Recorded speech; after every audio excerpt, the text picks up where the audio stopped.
দৃশ্যমান ঘটনা, অবিচারের কি নির্মমতা, সেটা আজকে বিশ্বের গণতান্ত্রিক দেশের প্রতিবেদন। যুক্তরাষ্ট্রের মানবাধিকার রিপোর্টের ব্রিফিংয়ে মিস্টার গিলক্রিস্ট মানবাধিকার পরিস্থিতিতে উদ্বেগজনক বলেছেন এবং ব্রিফিংয়ের এক পর্যায়ে তিনি বলেছেন, a political প্লয় to remove the leader of the opposition, দেশনেত্রী বেগম খালেদা জিয়ার উদ্দেশ্যে বলেছেন, from the electoral process. Begum Khaleda Zia যাতে ইলেকট্রাল প্রসেসে নির্বাচনে অংশগ্রহণ করতে না পারেন, এই কারণেই এই ষড়যন্ত্র, এই প্লয়টা করা হয়েছে। ইভেন এমনকি as multiple corruption charges against Prime Minister were dropped by the prosecutor.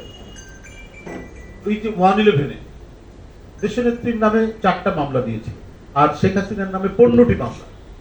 কিন্তু যে ক্ষমতার জোর এত বেশি, সেখানে আইন কানুন আদালত কোনো কিছুর প্রয়োজন হয় না। শেখ হাসিনার ভয়ে কম্পমান আইন আদালত প্রশাসন, তারা শেখ হাসিনা যা বলেছে তাই হয়েছে। দেশনেত্রীর নামে মিথ্যা মামলার গুলোর উপর তারা আইনি প্রক্রিয়া সাজা দেওয়া, মিথ্যা মামলা সাজানো করেছে। আর তার নামে যে 15টি মামলা, সেটা একেবারে কাল বৈশাখীর ঝড়ে শেখ হাসিনার হুমকির কাল বৈশাখীর ঝড়ে সেটা আকাশে মিলিয়ে দাও, কর্পূরের মতো এটা মিলিয়ে গেল। আমরা এই বিষয়গুলি অনেকবার বলেছি, সেটাও এবারে। Even as multiple corruption charges against Prime Minister were dropped by prosecutors. দেশনেত্রী বেগম খালেদা জিয়ার সাজা নিয়ে দেশবাসী এতদিন যা মনে করেছে তা মার্কিন প্রতিবেদনে উঠেছে এবং জনগণ এটা বিশ্বাস করে। বেগম খালেদা জিয়া রাজনৈতিক প্রতিহিংসার শিকার, বেগম খালেদা জিয়া শেখ হাসিনার বিদ্বেষের শিকার, শেখ হাসিনার অসুয়ার শিকার। সেটা এখন গণতান্ত্রিক বিশ্বে যারা খুব অবজেক্টিভলি এটা পর্যবেক্ষণ করছেন, অবজার্ভ করছেন, তারা এখন সেগুলোকে তুলে ধরছে।